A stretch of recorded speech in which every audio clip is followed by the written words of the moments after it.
তালসারি এই জায়গাটাকে নদী আর সমুদ্রের মেলবন্ধন। যেখানে সমুদ্র ওয়েভ দেখতে পাচ্ছেন, এখানে নদী স্থির একদম। পাফার ফিশ কি কি সুন্দর, বাহ! এখানে পাফার ফিশে ভর্তি।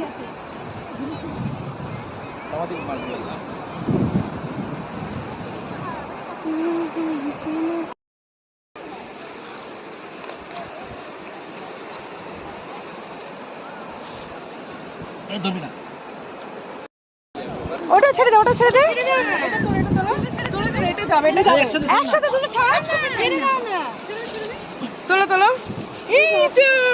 চলে গেল চলে গেল। ওরা স্মার্ট বেশি, এটা ভেতু। যাও যাও যাও যাও, কি সাইতে পারবি? এটাকে ছাড়ছি, এটাকে তোলো আবার। এটা গর্ত করে ঢুকে গেল, গর্ত করে ঢুকে গেছে।